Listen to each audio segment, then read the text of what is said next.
கிறிஸ்துவுக்குள் மிகவும் பிரியமான சகோதர சகோதரிகளே, இயேசு கிறிஸ்துவின் நாமத்தினாலே உங்கள் யாவருக்கும் எனது அன்பின் நல்வாழ்த்துதலையும் வணக்கத்தையும் தெரிவித்துக் கொள்கிறேன்.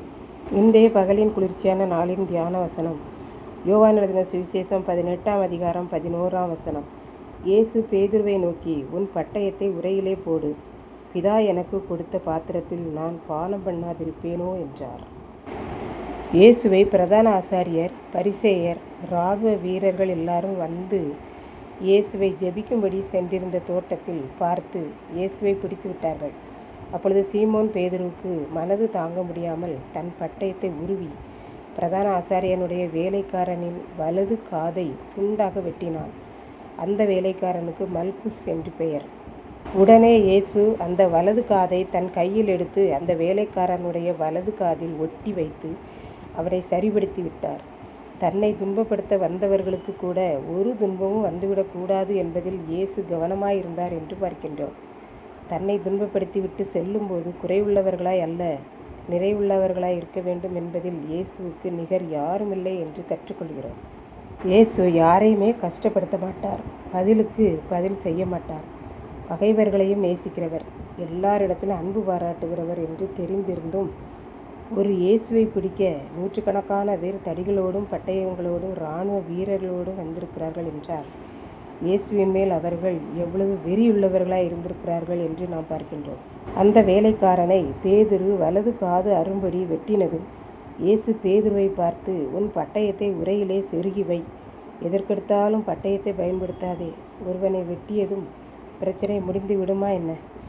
ஆகவே பட்டயத்தை பயன்படுத்த வேண்டிய இடத்தில் பயன்படுத்து, எல்லா இடங்களிலும் பயன்படுத்தாதே என்றார்.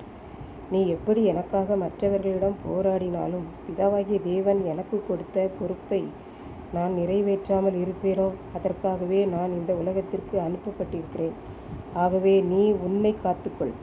நான் இந்த உலகத்தின் மக்களுடைய பாவங்களை சுமந்து பாடுகளை அனுபவித்தே ஆக வேண்டும் என்று இயேசு பேதுருவிடம் தன்னுடைய பொறுப்பை பற்றி கூறினார். இப்படித்தான் எந்த வேலையும் செய்ய விருப்பமில்லாத ஒருவனுக்கு 2 பிள்ளைகள் பிறந்தார்கள்.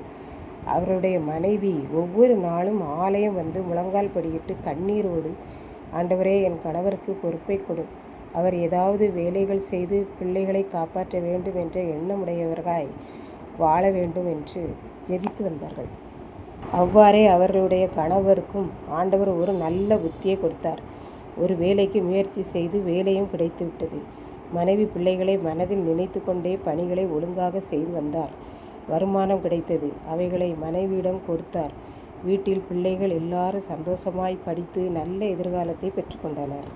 அவர் சொன்னார், நான் வேலை செய்ய விருப்பமில்லாதவன்தான், ஆனால் எனக்கு திருமணமாகி 2 பிள்ளைகளை ஆண்டவர் கொடுத்தார். ஆகவே எனக்கு ஆண்டவர் மனதில் ஒரு எண்ணத்தை கொடுத்தார். மகனே, உன்னை நம்பி மனைவி, 2 பிள்ளைகள், 3 பேர் இருக்கிறார்கள். நீ இனி வேலை செய்யவில்லை என்றால் நீங்கள் 4 பேரும் தெருவுக்கு தான் வர வேண்டும். ஆகவே உழைத்து உன் வீட்டை நடத்து, உன் குடும்பத்தை நடத்தும் பொறுப்பு உனக்கு இருக்கிறது என்றார்.